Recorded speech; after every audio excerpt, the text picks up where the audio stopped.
আল্লাহ সুবহানাহু ওয়া তাআলা তার পবিত্র জবানে ঘোষণা করছেন, আমাকে কেউ ভালোবাসলে আমার রাসূলকে ভালোবাসা হবে। এবং রাসূল সাল্লাল্লাহু আলাইহি ওয়াসাল্লাম বলছেন যে আমাকে যদি কেউ ভালোবাসে তাহলে আল্লাহকে ভালোবাসা করা হবে। আল্লাহ এবং আল্লাহ রাসূল একে অপরের সম্পর্ক। ইত্তেবা শব্দের অর্থ হচ্ছে মহব্বত করা, ভালোবাসা, সম্মান করা, আদব করা, শ্রদ্ধা করা। তো আজকে রাসূল আকরাম সাল্লাল্লাহু আলাইহি ওয়াসাল্লামের ঘর এই মক্তব মাদ্রাসায় যারা ইতিমধ্যে হেফজ শেষ করেছেন তাদের জন্য আমার প্রাণ খুলে দোয়া, আল্লাহ সুবহানাহু ওয়া তাআলার দরবারে দোয়া করি আল্লাহ যেন তাদেরকে যোগ্য আলেম হিসেবে যতদিন বেঁচে থাকবেন ততদিন যেন আল্লাহ পাক আলেম হিসেবে বেঁচে থেকে ঈমান এবং আকীদার উপরে থাকার তৌফিক দান করেন।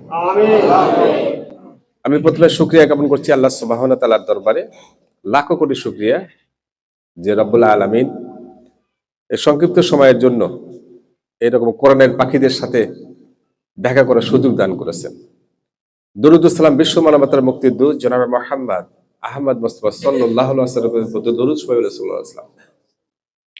আসলে হুজুর তো ইতিমধ্যে মানে আলোচনা করেছেন যে মাদ্রাসা প্রতিষ্ঠা লগ্ন থেকে এই যাবৎকাল পর্যন্ত যারা এর সঙ্গে সংশ্লিষ্ট ছিলেন, বিশেষ করে এখানে মান্নান ভাই উপস্থিত আছেন, আমার অত্যন্ত শ্রদ্ধাভাজন মুরব্বী আল হাসান আব্দুল মান্নান, তিনি সহ আরো যারা এই মাদ্রাসাকে প্রতিষ্ঠিত করার জন্য প্রতিষ্ঠা লগ্ন থেকে এ পর্যন্ত যারা এর সঙ্গে সংশ্লিষ্ট ছিলেন, আল্লাহ পাক এই এই মাদ্রাসাকে জড়িয়ে করে যারা দুনিয়া থেকে চলে গেছেন তাদেরকে যেন মাফ করে দেন। আল্লাহ সুবহানাহু ওয়া তাআলা এই সদগায় জড়িয়ে করতে বলছেন। সদগা বিভিন্ন ধরনের হতে পারে, সেটা খালি দান করলেই সদগা এমনটা না, কোনো প্রতিষ্ঠান করলেও সদগা হতে পারে। আমি একটা ছোট্ট গল্প শুনছিলাম যে মসজিদের পাশে এক লোক খুঁটা গেড়ে রাখছে। তো মানুষ জিজ্ঞেস করছে, ভাই আপনি খুঁটা গেলেন কেন? বলে এখানে ওই যে যারা মুসল্লি নামাজ পড়তে আসবে সাইকেল টাইকেল নিয়ে আসবে, থোয়ার জায়গা নাই, রাখার জায়গা নেই, এখানে হেলান দিয়ে রাখবে। কত বড় মহব্বত, কত বড় ভালোবাসা! একটা ছোট্ট খুঁটিয়ে সেখানে পুঁতে রাখছে যাতে মসজিদে মুসল্লিরা এসে স্বাচ্ছন্দ্যে নামাজ পড়তে পারে এবং তার যে বাইসাইকেল সেটা যেন সেখানে রাখতে পারে। এই ছোট্ট একটা আমলের জন্য আল্লাহ পাক তাকে হয়তো কিয়ামতের ময়দানে কত বড় জাযা দান করবেন এটা আমরা জানি না, তবে এটুকু বলতে পারি যে আল্লাহ অবশ্যই তাকে মাফ করবেন। এই জন্য সদগায়ে জরিয়ার সাথে আমাদের প্রত্যেকের সম্পর্ক রাখা দরকার, সদগায়ে জরিয়ার সাথে প্রত্যেকের সম্পর্ক থাকা দরকার। আমি মনে করি আমি আলেমওয়ালাদেরকে ভালোবাসি এই কারণে যে আলেমওয়ালারা হচ্ছে রাসূল সাল্লাল্লাহু আলাইহি ওয়াসাল্লামের ওয়ারিস, রাসূলের ওয়ারিস। রাসূল সাল্লাল্লাহু আলাইহি ওয়াসাল্লামের ওয়ারিসদেরকে যদি আমি ভালো না বাসতে পারি, রাসূলকে তো ভালোবাসা হলো না। রাসূলকে ভালোবাসার তো মাধ্যম আছে, সেই মাধ্যমের সাথে আমরা সংশ্লিষ্ট থাকবো, এটাই তো বাস্তবতা। এটাই হলো যারা প্রকৃত, যাদের মধ্যে বিন্দুমাত্র ঈমান আছে তারা এটাকে মূল্যায়িত করবে ইনশাআল্লাহ, আমি আশা করি। আমি কথা দীর্ঘায়িত করব না।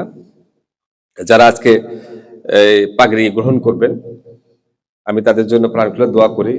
যারা পাগড়ি নেওয়ার জন্য আগামীতে প্রস্তুত হচ্ছেন তাদের জন্য আমার দোয়া থাকলো।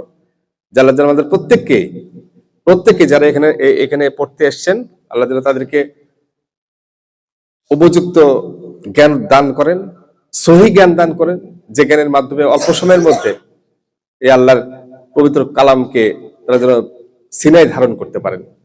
তো যারা আজকে পাগড়ি গ্রহণ করবেন তাদের জন্য উপহার সামগ্রী আছে।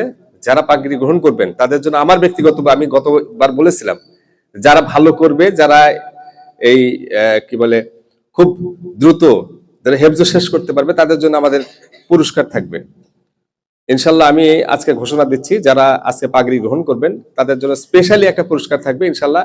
2-1 দিনের মধ্যে এই পুরস্কার আমি আপনাদের হাতে তুলে দেবো, আল্লাহ যদি তৌফিক দেন। জি হ্যাঁ, জালসার দিনই দিয়ে দেবো ইনশাল্লাহ, জালসার দিনই দিয়ে দেবো, আল্লাহ তৌফিক দেন। আগামী শুক্রবার দিন দিয়ে দেবো ইনশাল্লাহ।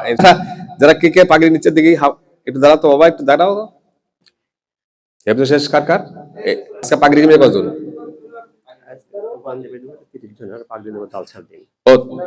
পাগড়ি জালসার দিন আজকে পাঞ্জাবি না। তো যারা হেফজ শেষ করেছে তাদের জন্য আমার বিশেষ কি বলে হাদিয়া থাকবে, বিশেষ হাদিয়া থাকবে ইনশাল্লাহ। আমি জালসার দিনে হাদিয়া আপনাদেরকে দিয়ে দেবো। আল্লাহ পাক আমাদের সবাইকে শান্তি মতো থাকার তৌফিক দান করুন। আমাদের এই মহৎ কাজের জন্য, ভালো কাজের জন্য, আমাদের যারা পরিবার পরিজন আত্মীয় স্বজন দুনিয়া থেকে চলে গেছে, আল্লাহ যেন তাদেরকে এই উসিলা করে আল্লাহ যেন তাদেরকে মাফ করে দেন। এই কথা বলে আমার জন্য দোয়া চেয়ে আমি আমার কথা এখানে শেষ করছি। আসসালামু আলাইকুম ওয়া রাহমাতুল্লাহি ওয়া বারাকাতুহু।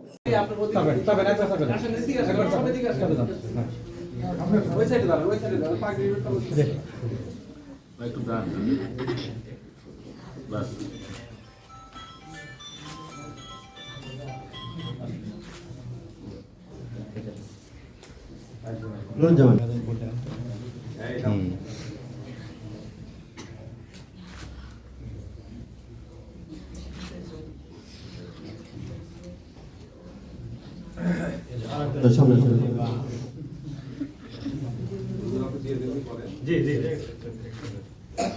যারা দাঁড়াইছে তারা আসুন।